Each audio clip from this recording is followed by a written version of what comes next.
अस्सलाम वालेकुम। कैसे मुमकिन है बंदा अपने रब के पास इतने दुख लेकर जाए, उसका रब उसे नज़रअंदाज करते हैं। कैसे मुमकिन है उसका बंदा इतने खटर लम्हात से गुज़रा हो, उसका रब उसे मंजिल तक ना पहुँचाए। भला कैसे मुमकिन हो सकता है उसका बंदा कोई फ़रियाद लेकर जाए, आंसू बहाए, रब उसकी फ़रियाद को पूरा ना करे। देखो, इनकार तो है ही नहीं कहीं भी, बस अल्लाह हर चीज़ तुम्हारे लिए बेहतरीन वक्त पर देता है। तुम्हें तो बस इंतज़ार करना है उस वक्त का, हार थोड़ी माननी। अल्लाह तो सब जानता है, फिर मायूस मत हुआ करो, अल्लाह को मायूसी पसंद नहीं। सोचो, तुम्हारी आवाज़ ज़मीन से साथ में अर्श तक सुनी जा रही है। तुम्हारी ये आहें, ये आवाज़ें अर्श पर गूंज रही हैं। कितना हसीन तसव्वुर है ना।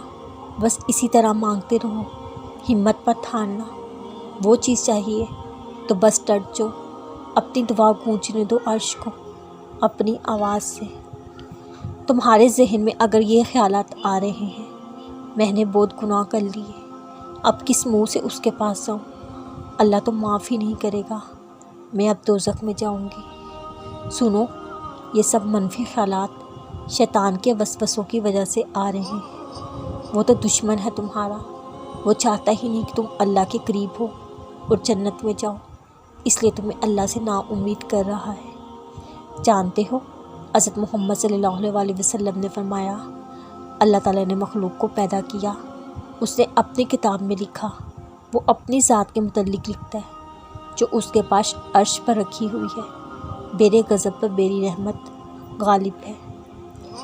शैतान तुम्हें पता है किस तरह गुमराह करता है। शुरू में तुम्हें उम्मीदें दिलाता है, अल्लाह माफ़ कर देगा, एक गुनाह करने से कुछ नहीं होता, ये तो बहुत छोटा गुनाह है। फिर तुम जब गुनाह कर लेते हो, वो वसवसे डालता है तुम्हारे दिमाग में, अब तो तुमने इतना बड़ा गुनाह कर लिया, अल्लाह तो माफ़ नहीं करेगा, तुम अल्लाह से माफ़ी ना मांग लो, तुम्हें अल्लाह से ना उम्मीद कर देता है। शैतान का काम ही आपको गुमराह करना है, आपको अंधेरों में पहुंचा देना है, आपको अपना गुलाम बनाना है। जानते हो, जिस शैतान ही क़यामत वाले दिन फिर आएगा, उससे तुमसे गुनाह करवाया ही नहीं, और गुनाह करने वाले तुम खुद हो। तुम्हें पता है, जो तुम अल्लाह की पैरवी नहीं करते, शैतान की पैरवी कर रहे होते हो, वो तुम्हें जैसा कहता है तुम वैसा ही करते हो।